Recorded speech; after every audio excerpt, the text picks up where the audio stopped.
Salut tout le monde et bienvenue dans ce nouveau JT Foot Mercato. Kylian Mbappé et Mike Maignan ont d'ailleurs profité du rassemblement de mars pour dissiper les tensions apparues ces derniers mois en équipe de France. L'absence prolongée de Mbappé et ses performances en demi-teinte avaient agacé certains joueurs, dont Mike Maignan, qui avait exprimé son mécontentement dans le vestiaire. Pour rappel, Mbappé avait laissé comme dernière impression avec les Bleus une confrontation insipide face à l'Italie qui avait visiblement beaucoup agacé Mike Maignan. Quelques jours après la rencontre, la presse avait révélé que le gardien milanais avait eu un discours salvateur dans le vestiaire pour pointer l'attitude de certains coéquipiers sur cette rencontre et viser visiblement Mbappé. De plus, Mbappé aurait mal vécu la nomination de Maignan comme capitaine en son absence. Malgré ces différends, les deux joueurs ont échangé et clarifié la situation. Bien qu'ils ne soient pas proches, ils se respectent et savent qu'ils devront s'appuyer l'un sur l'autre pour réussir avec les Bleus.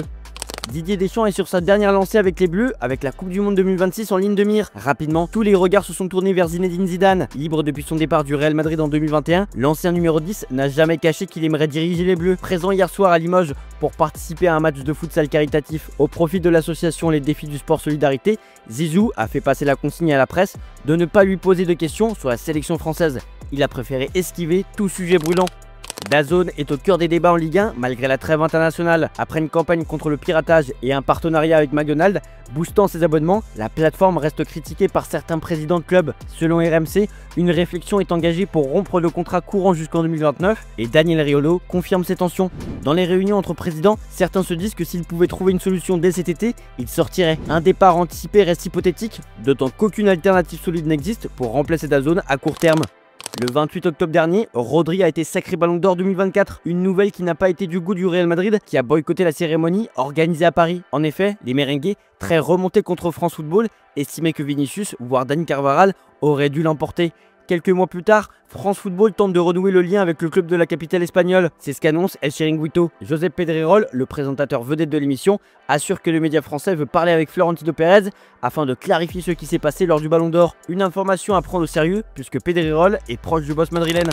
Le PSG n'a toujours pas digéré le départ libre de Kylian Mbappé au Real Madrid et envisage de se venger sur le marché des transferts. Selon Marca, Paris tente d'attirer plusieurs jeunes talents du centre de formation madrilène. L'un des noms ciblés serait Bryan Bugarin, pépite de 16 ans, récemment signé par le Real.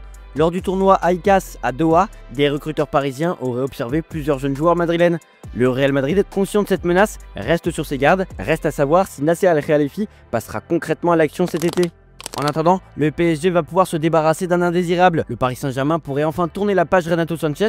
Arrivé en 2022 pour 15 millions d'euros, le milieu portugais n'a jamais réussi à s'imposer à Paris, enchaînant les blessures et les prêts. Actuellement en Benfica, il n'a joué que 15 matchs cette saison, mais son président Rui Costa croit en lui. Selon Record, le club lisboète souhaite lever l'option d'achat de 10 millions d'euros prévue dans son prêt. Malgré un bilan mitigé, ses récentes entrées en jeu ont convaincu Benfica qu'il pouvait être un atout clé. Un transfert définitif semble donc en bonne voie.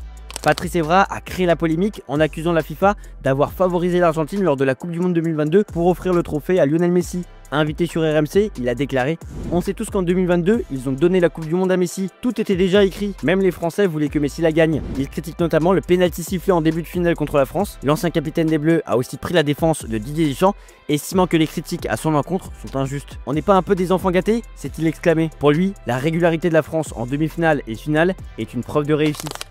On part à l'étranger avec un scandale. Les académies de Manchester City et Manchester United sont secouées par un scandale de fraude à l'âge impliquant 6 joueurs étrangers selon une enquête du Télégraphe. Des preuves photographiques remettent en cause leur éligibilité et suggèrent que certains seraient en réalité plus âgés. Ils auraient donc joué dans des catégories plus âgées dans leur pays d'origine.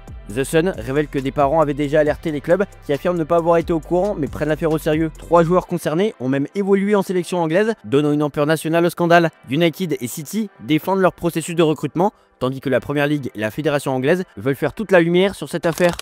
Pur produit madrilène, Guti a passé près de 15 ans chez les pensionnaires du Bernabéu. Formé au sein du club merengue, le gaucher a eu l'occasion de remporter de nombreux titres sous le maillot blanc et notamment 3 Ligues des Champions. Retraité des terrains depuis 2011 et une saison au Besiktas, l'Espagnol continue de suivre ce qui se passe sur le rectangle vert. Il est notamment intervenu dans El Chiringuito. Invité de la célèbre émission espagnole, Guti a été interrogé sur le cas Lamine Yamal qui avait reçu des critiques ces derniers mois en raison de son absence de but, malgré de bonnes performances sur les terrains. Et l'ancien madrilène a pris sa défense. Le défi de Lamine Yamal quand il entre sur le terrain n'est pas de marquer des buts, son défi est de s'amuser, de faire les choses comme il les fait et d'être un joueur clé. Si j'étais à sa place, ça me dérangerait aussi que dans toutes les interviews, on me pose cette question.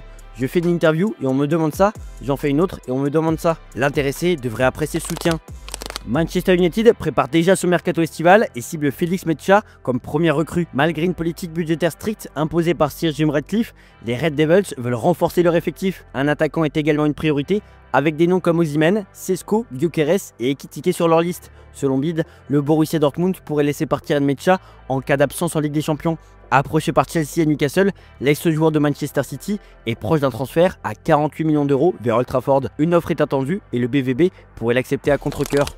L'avenir de Lucas Paqueta est en suspens. Son procès pour paris truqué a débuté en Angleterre et il risque une suspension à vie. Accusé d'avoir provoqué des cartons jaunes à dessein, il pourrait voir sa carrière s'arrêter brutalement. West Ham et la Seleção s'inquiètent, d'autant que le Brésil peine en qualification pour le Mondial 2026. Le sélectionneur brésilien, Dorival Junior, l'a écarté de la dernière liste, mais assure que ce n'est pas lié au procès. Flamengo suit le dossier, prêt à le récupérer si possible. Toutefois, une éventuelle internationalisation de la sanction pourrait définitivement mettre fin à sa carrière. La tragédie pour cette Seleção, c'est l'absence de Paqueta. Je me souviens l'an dernier, après les premiers matchs de Dorival entre l'Angleterre et l'Espagne, je sors avec la certitude que Paqueta a été l'homme le plus important de la Seleção. Malheureusement, on est peut-être tout proche de le perdre pour toujours, a déclaré un journaliste de Sport TV. De son côté, le média Esport R7 est très clair au sujet de l'avenir international du milieu de terrain. S'il est condamné à une interdiction à vie, même si elle ne s'applique qu'à l'Angleterre, il ne pourra plus être appelé dans l'équipe nationale brésilienne. Bref, le Brésil craint le pire pour Paqueta. Dans les officiels désormais, la sanction est tombée pour Sergio Ramos. Après son carton rouge reçu pour une violente faute sur Guillermo Martinez, le défenseur central espagnol a écopé d'un match de suspension, explique Sport. Une peine très clémente pour la légende du Real Madrid qui risquait jusqu'à 15 matchs de suspension. Il manquera donc la rencontre contre Tijuana le 29 mars, empêchant ainsi toute célébration sur le terrain pour son 39e anniversaire qui aura lieu le lendemain. Le champion du monde 2010 devra donc attendre le 5 avril et un choc contre les Chivas de Guadalajara pour faire son retour. La saison de Paulo Dybala est terminée. Blessé dimanche dernier face à Cagliari, le milieu offensif argentin de l'AS Roma ne rejouera plus d'ici au mois de mai. Le club Giallo Rosso a annoncé que l'Argentin allait se faire opérer. De son côté, la Gazzetta dello Sport annonce que Dybala sera éloigné des terrains pendant au moins 2 mois. C'était redouté, c'est désormais acté. Quelques semaines après avoir annoncé sa demande pour prolonger la location du stade Montjuïc, le Barça vient de communiquer à ses supporters l'extension de leur abonnement à Montjuïc jusqu'à la fin de la saison 2024-2025. Il faudra donc attendre la saison prochaine pour voir les Blaugrana évoluer au Camp Nou. À 15 mois du début de la prochaine Coupe du Monde, le premier qualifié est connu. Il s'agit du Japon. Vainqueur de Bahreïn ce jeudi, grâce à des buts de Kamada et Kubo, le Japon est désormais assuré de terminer parmi les 2 premiers de son groupe avec 13 points et devance de 13 points l'Arabie Saoudite 3e. Grâce à ce succès, les Nippons disputeront donc bien une 8e phase finale de mondial après 1998, 2002, 2006, 2010, 2014, 2018 et 2022. Le football regorge de nouvelles inventions autour des maillots et le Betis Séville a annoncé une nouvelle collaboration qui pourrait bien plaire aux fans de Naruto. C'est notre image du jour, je vous remercie de nous avoir regardés et on se dit à demain pour de nouvelles vidéos.